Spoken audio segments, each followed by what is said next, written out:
Mordecai Wyatt Johnson, at age 36, he became Howard University's 13th president, and he served from 1926 to 1960.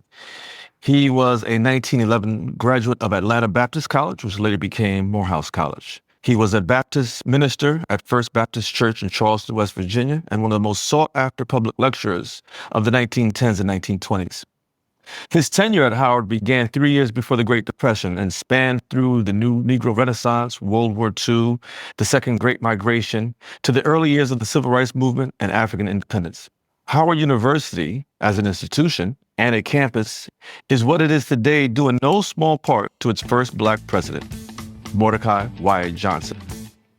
From MSRC, the Moorland-Spingarn Research Center, on the campus of Howard University, I am Dr. Benjamin Talton, and this is On the Yard, a podcast that uses MSRC's archival collections to shape conversation, explore stories, and uncover the ideas that drive change, and celebrate the history and culture that define the global Black experience. To dig into the tenure and dynamic legacy of Howard's first Black president, I am joined on the yard by Howard's very own Dr. Krista Johnson, and an individual who I argue knows more about Howard's history than any individual on this campus, Sonja Woods. Thank you for joining me on the yard. It's good to be here. Thank you for having me.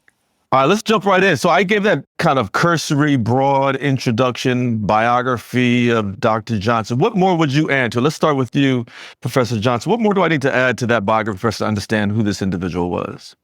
Well, President Johnson presided over Howard University during really a fascinating time in its history and a growth era.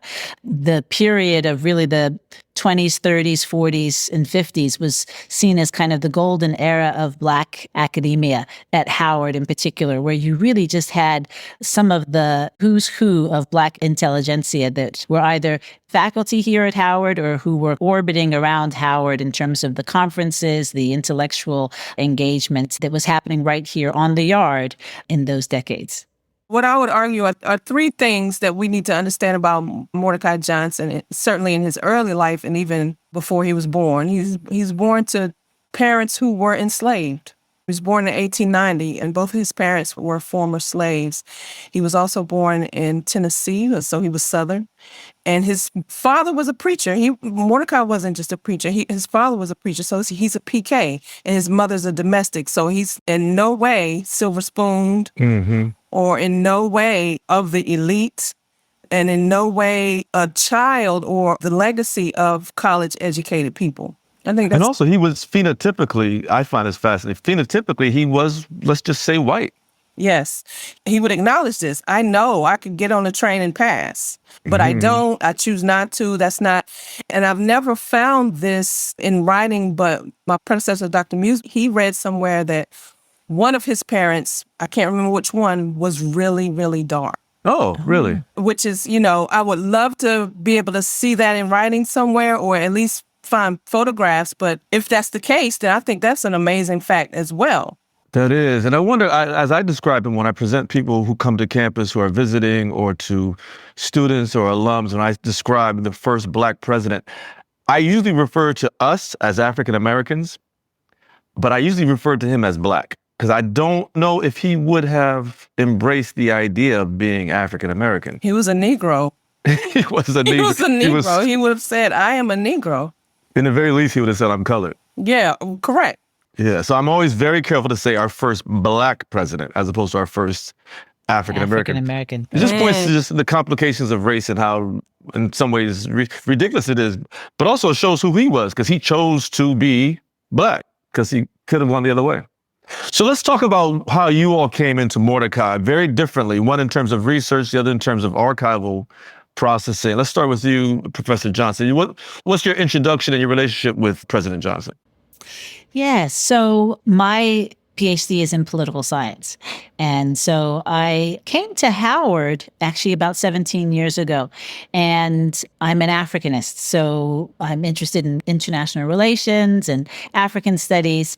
And it was actually through conversations with faculty and colleagues that I got very interested in some of the early African-American scholars or Black scholars that were here in the 1930s, 1940s, 1950s, who were really writing in the field of international relations, but had been largely erased from my discipline of political science. I did my undergraduate and my graduate training in political science. And, it's rare to become acquainted with even people like W.E.B. Du Bois, and certainly was not acquainted with people like Ralph Bunche or Murs Tate or other prominent African-American or Black scholars who were contributing to the field at that time. So I was interested in, and I'm doing a book project on what has come to be known as the Howard School. Robert Vitalis kind of coined this phrase, the Howard School, to refer to Black scholars who were here at Howard University in the 1930s through 1950s. Several of them are of interest to me because Ralph Bunche was the first African-American to receive his PhD in political science, and Murs Tate was the first African-American female to receive her PhD in political science, both from Harvard University. And interestingly, Murs Tate, a biography actually by Barbara Savage on Murs Tate has just come out, which is excellent. And she's a historian. So Murs Tate was known all of her life as a diplomatic historian. She actually taught at Howard in the history department. But her discipline and her training was actually in political science. So the more I have been digging into the intellectual and the scholarship of those two individuals in particular, but also the climate at Howard at that time, the more I came to understand that these were remarkable individuals, but there was also an institution and there was an institutional architecture that emerged here at Howard University that nurtured these intellectuals at the time and also really created an environment to have discourse and dialogue and conversation across races, across international boundaries. And much of that, it can be attributed to the first president, Mordecai Wyatt Johnson, who was, I think, had the foresight to position Howard as a global institution and an institution of global consequence. How much of that would you attribute to Johnson, the leader, the man, the individual, as opposed to maybe the time, right? Because these folks couldn't go to, well, very few of them could go to Baldwin, to Harvard, to UPenn. Some could, perhaps one or two, but a large number, like those who came to Howard to build this, what we call the Howard School, came because they really didn't have any place to go. But can we say that maybe is incorrect? Maybe that's an overstatement? Is that really, maybe Johnson cultivated that? Or is that a product of the time? Or maybe both? I think it's a bit of both. I mean, it was a product of the time, right? I mean, there were few choices, right, for Black academics back then. But Johnson also cultivated, I think it's clear just kind of thinking of the strategic hires that he made, beginning with Alain Locke and then, continuing with Bunche and then Rayford Logan and history and kind of building out the social sciences. And that's not even to mention, I'm sure what we're going to get into, the hard sciences with people like Ernest Just and others. Just, right. So I think that there was intent there, right? It wasn't just kind of random. People were recruited, right? I mean, they were at other institutions and people were recruited. People like Rayford Logan and whatnot were recruited. Ralph Bunche was recruited to build and to establish the political science department here. And so that was very, I think, intentional. And especially at a time where thinking about, well, what is the significance of having a Black president at Howard? I think the history of the institution, it's important to recognize and understand that the founders of Howard University, they weren't progressive in the sense that they believed that Black people had any history worth teaching or that this was going to be a place where we could educate Blacks about their own culture.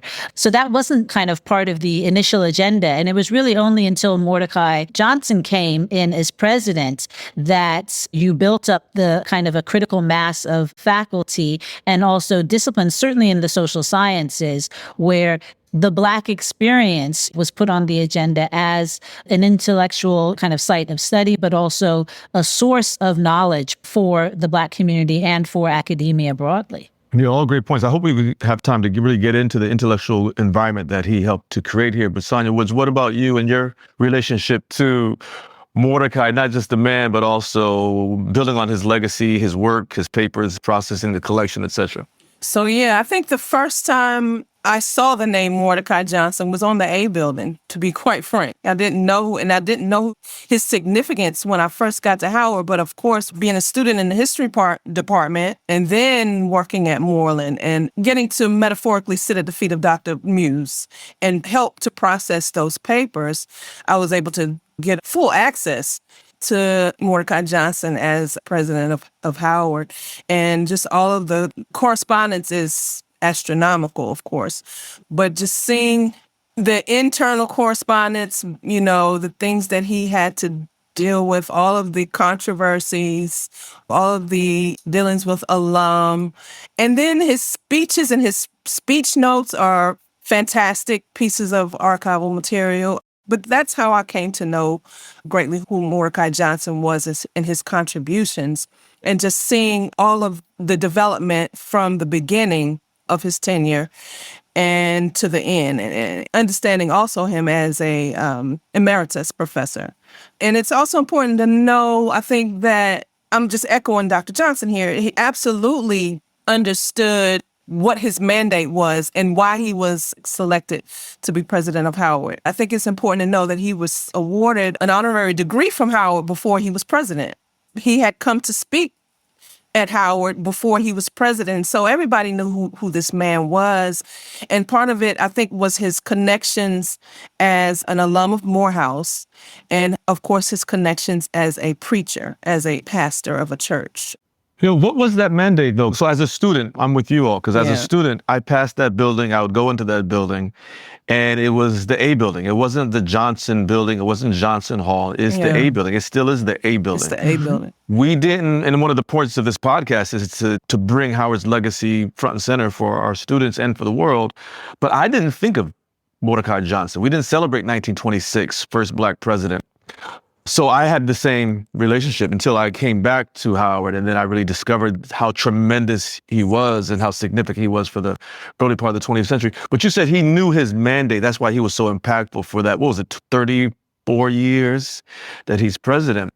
When he comes in, age 36, that's amazing. He's 36 He was years old. 36, exactly. So I don't think there was a mandate, but he understood the previous, let's say, it was 60 years. He understood the previous 60 years of Howard University. He set the mandate for himself, and we can see this in writing, or hopefully we'll be able to listen to it one day. But his inaugural address, he didn't make that address until 1 year in his tenure. So it was actually in 1927 at commencement. So this was June 1927. So before he set out his plan or made people aware of what he felt like his mandate was, he had a whole year to talk to faculty, talk to alum, to do his research. And I didn't know this before a couple of weeks ago. At Morehouse, he taught English and history. So he acted as a historian himself of the history of Howard and tapped into that and understand that he expected and promoted that Howard should be an institution for sending out folks to study race relations in the United States specifically. And I think it grew internationally as the world got smaller, kind of like what you hinted at. Yeah, let's talk about him as an internationalist. I know there's a specific meaning to that term. I don't mean it in the literal sense, but someone who's global, but also as an institution builder, as an institutionalist, to continue that phrase. Because Dr. Johnson, you've referred to him as an institutionalist in other conversations. Can we flesh that out a little bit? So there's 2 points here. Him as an institutionalist at Howard and broader, because he spoke, I think, at almost every HBCU, or at a lot of them, but also, so at Howard, as an institutionalist for HBCUs, but also globally, but also his place in global affairs. I know that's a convoluted, complicated question, but let's see if we can unpack it. Oh, great.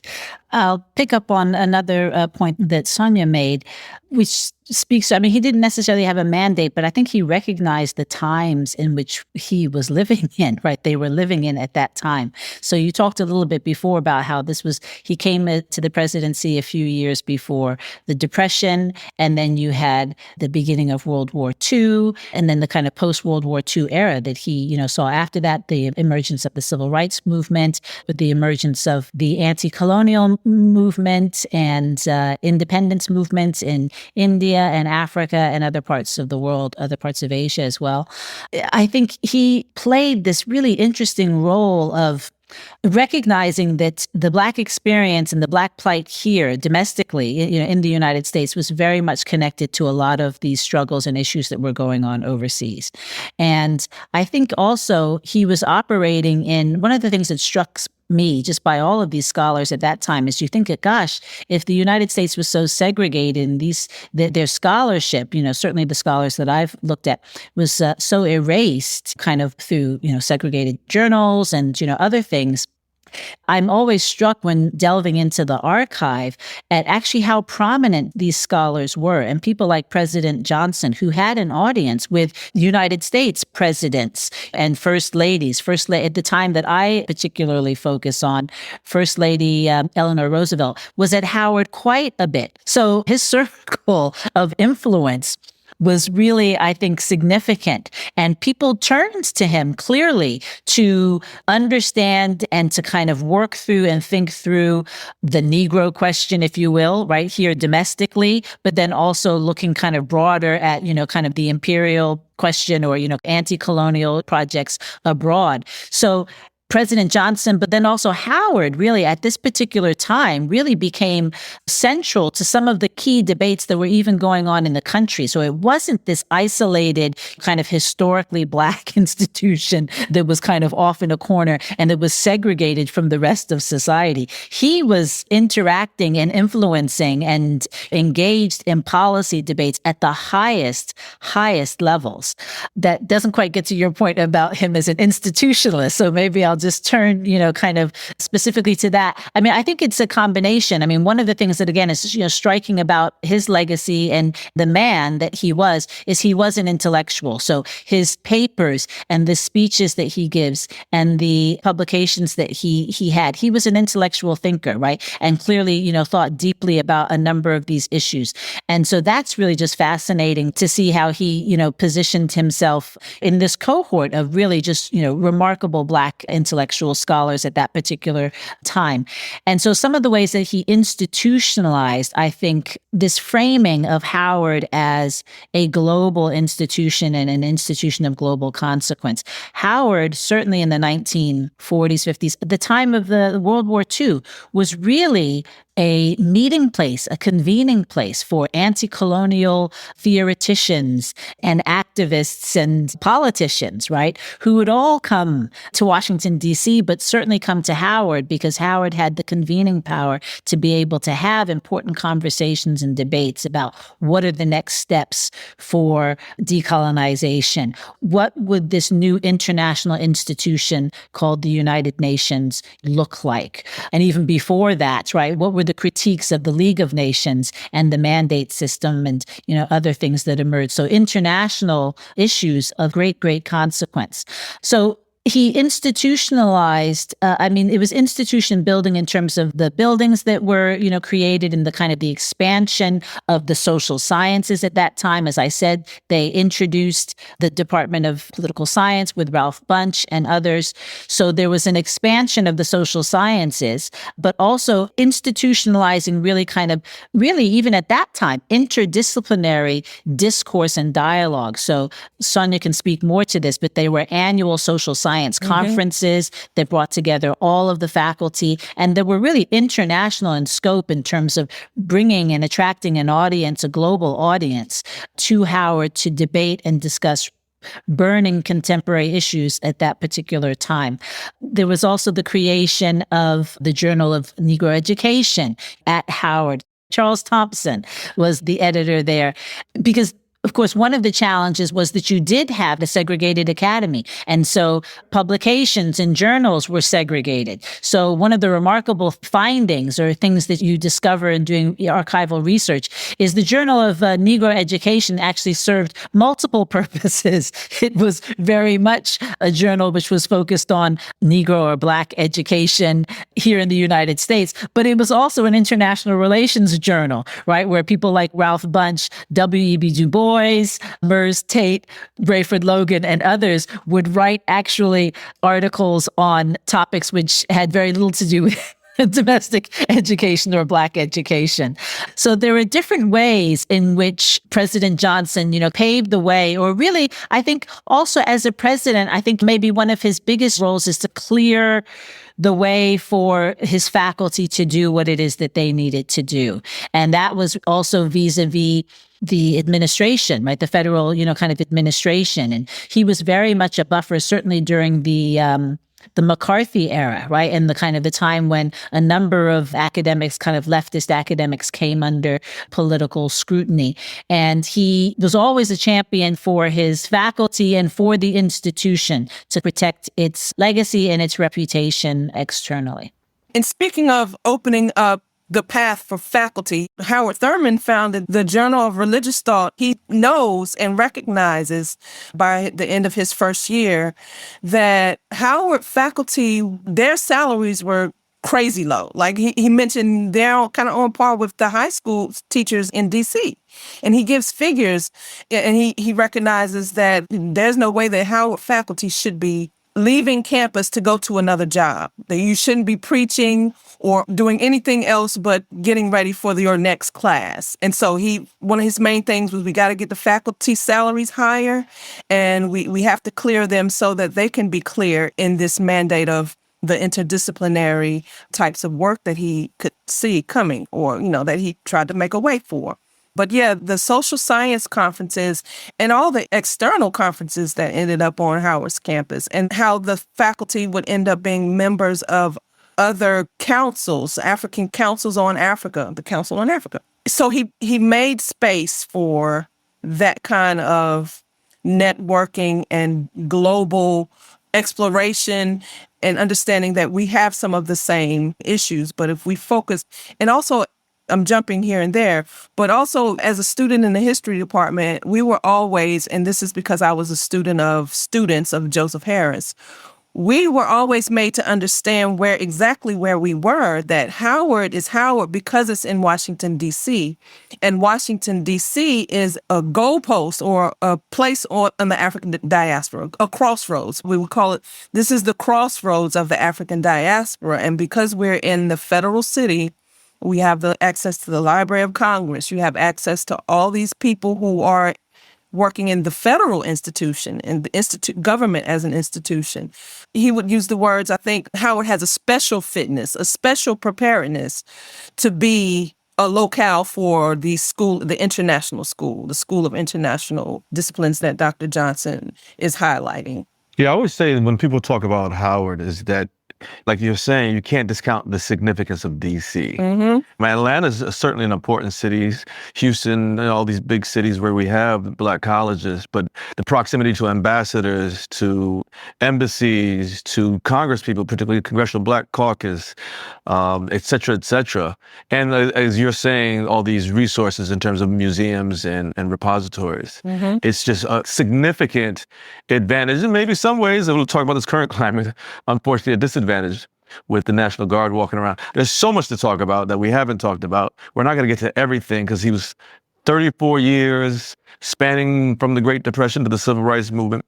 But we also want to talk about the fact that the man wasn't flawless. He had controversies. He had people who did not like him. But before we get to that, I want to stay on this thread, this international thread, and just talk about in this moment when people are debating the way for the Black freedom struggle, there is this nod toward India, what Gandhi did in South Africa, what he brought to India in the 1920s and 1930s, what led to India's independence, and that is satyagraha, nonviolent mass action. And as I understand it, and maybe you could just flesh this out a little bit, as I understand it, President Johnson was enamored by Gandhi in the ways that many people were, including Du Bois, including King Sr., including many of the people on this campus that he brought, Benjamin Mays, Howard Thurman, who preceded him, even Stuart Nelson, people who came later, Pauline Moore. So people were thinking about Gandhi, but his goal was to get Howard at the center of this conversation around nonviolent mass action. And I think, and let's talk about it for a few minutes, his gestures toward his internationalist outlook and his theology, and I think maybe even his pragmatism. What do you think? Yeah, I mean, I think that, it's striking. President Johnson visited India in, I think it was 1949. And then he came back and gave, I think, what was seen as maybe one of his better known speeches, which was very influential with Martin Luther King in terms of, converting or certainly having him recognize, the merits of nonviolence and kind of introducing him, I guess, in some ways to Gandhi's nonviolence. But he wasn't also the only one. I mean, it was interesting. In 1950, then you had actually two faculty, probably even more. Sonja can correct me. I know Mers Tate had a Fulbright in India, as well as Flemmie Kittrell. Mm-hmm. And so India actually becomes really, I think, an interesting and important site and kind of model, I guess, in important ways in terms of, I think, rethinking the international system, right, and the international order, but also in terms of the civil rights movement that was unfolding here in the United States, right? And so it's really interesting because, I mean, Tate goes over to India and she studies at the university. It has another, Rabindranath Tagore was the founder of this university. But his philosophy as well, right, is something which is really, you see, maybe he's less known, than Gandhi is, but over here in India, he is not less known than Gandhi, but somebody who as well, really, I think at that time, I mean, one of the things that I think is quite interesting about his work is he is trying to provide a path forward to India as a contemporary, as a modern nation and as a modern culture and society, incorporating and, kind of accepting certain Western cultural practices, right? But also, of course, adhering to traditional and Indian practices. So this philosophy of, not being completely radical, right, in the sense of kind of eschewing imperialism and all of the rest of that, but not completely assimilating into Western culture and society. But of course, on Howard's campus, I think you had all ideologies that, were represented, both from the kind of radical left all the way to the right. But India, I think, and the Indian intellectuals and theoreticians were particularly influential, not just, with President Johnson, but I think with that cohort of Black intellectuals who were here at the time. We have to remember that Howard Thurman and his wife, Sue Bailey Thurman, meet with Gandhi, followed by Benjamin Mays, who goes maybe a year after. That must have been before 1940, because Benjamin Mays leaves to become president of Morehouse around 1940. Correct. And so when you think about this line between Howard, Mordecai Johnson, Benjamin Mays, and Martin Luther King, because Benjamin Mays, of course, and Daddy King are all this network of social gospel theologians that all know each other. So we're connected directly to what Martin Luther King's doing in Montgomery. It's not to say that it's a clean line, because, of course, Bayard Rustin's influencing him, Ella Baker's influencing him, and many others. But I think this time at Howard can't be undercounted in terms of the influence of nonviolence as the centerpiece of the civil rights movement. But Sonja, you were going to say something else on that one. Well, the Morehouse connection, that's all those people are Morehouse. Mordecai, Howard Thurman, MLK Jr. and Sr., Mays. And the number of times that Morehouse alums say, I heard Mordecai Johnson speak when he came to Morehouse and da-da-da-da-da. That's something that's got to be tracked. It always floors me. So not only the Morehouse connection, but of course also the Andrew Rankin Chapel, the deans of the Andrew Rankin Chapel, and also the deans and professors at our School of Divinity, which was at the time the school, that's William Stewart Nelson. So he also went to India. And so certainly, yes, you got to look at those different networks, and then Flemmie Kittrell and Mers Tate actually serving as ambassadors for Howard in India and in different places. We talk about this all the time. Dr. Talton is, we got this big contingent of Nepalese students, where we've had a big contingent of Indian students as well. And it's because of all of the things that we're talking about here.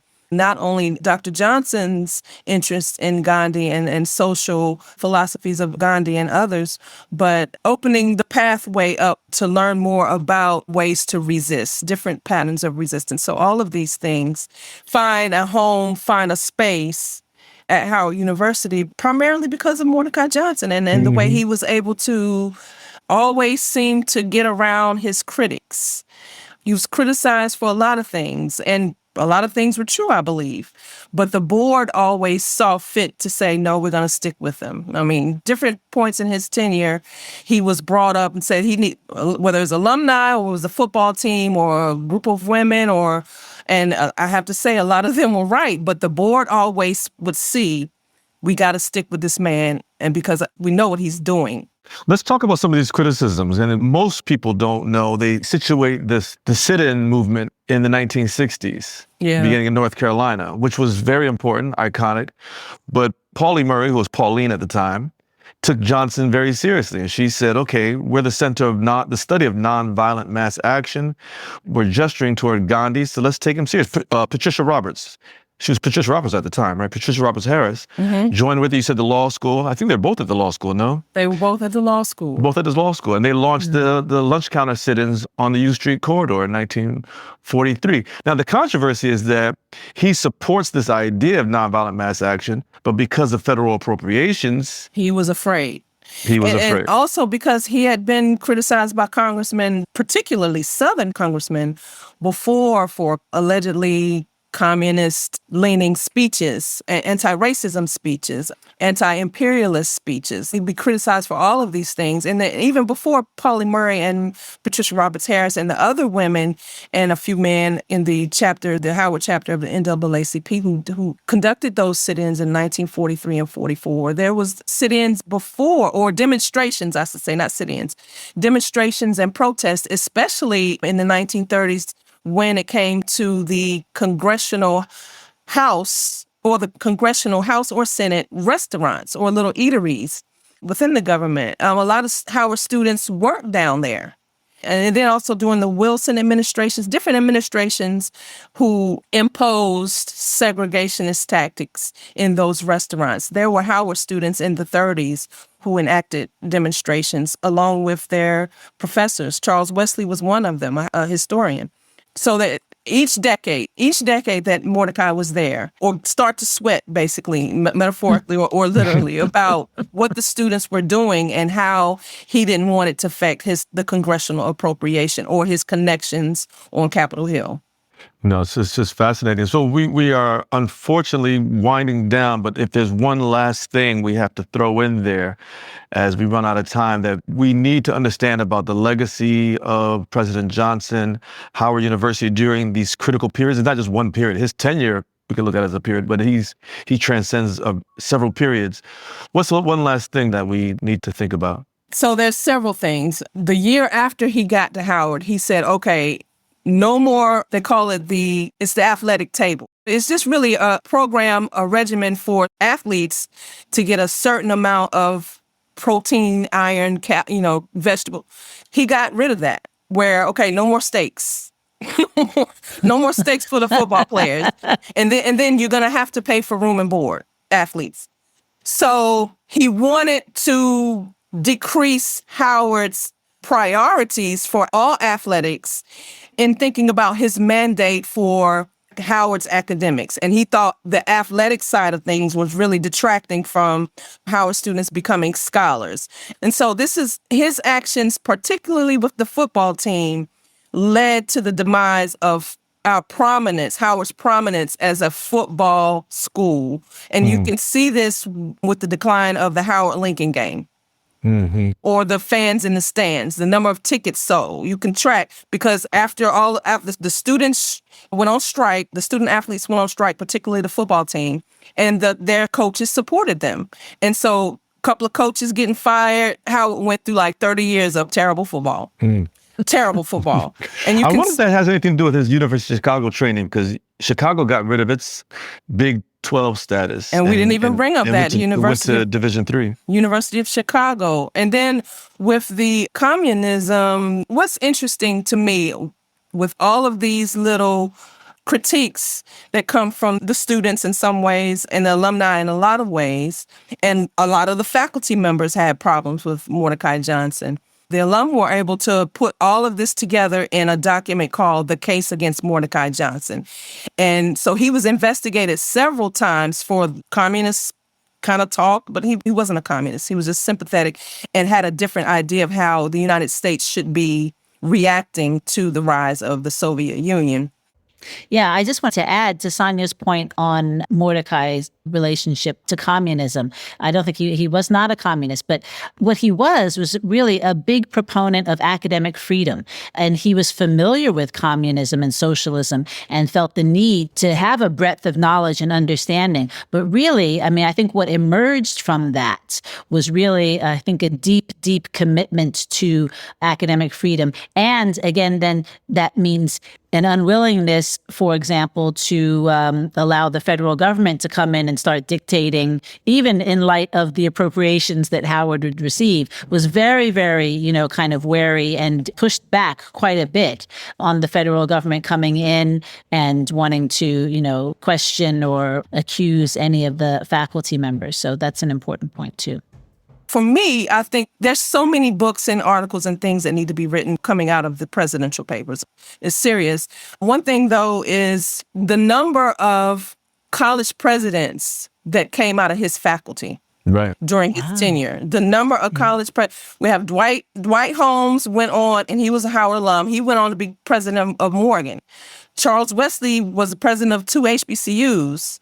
Benjamin Mays left here and was president of Morehouse. William Stewart Nelson was the college president of 2 HBCUs. We got to throw Jennifer in there, Franklin Jennifer. We got to throw him in there, but that's minor compared to these other guys who were alum and faculty sometimes, mostly faculty. But it's clear what they learned or what they were able to absorb from Mordecai, just looking at their titles, their roles, their positions at Howard. Dean of this school, Dean of graduate school, Dean of School of Education, Dean of College of Liberal Arts, the registrar, Dean of Religion. Like, these guys really had an administrative training under Mordecai Johnson, and it can be seen in their tenures as presidents at other universities. And I think that goes back to what we're discussing about him as an institution builder. An institutionalist, yes.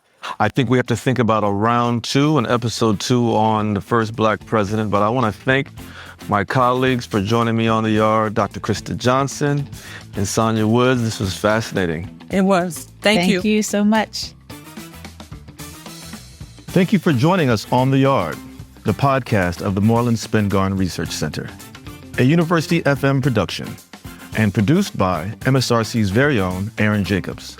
I am Dr. Benjamin Talton. We look forward to seeing you again on The Yard.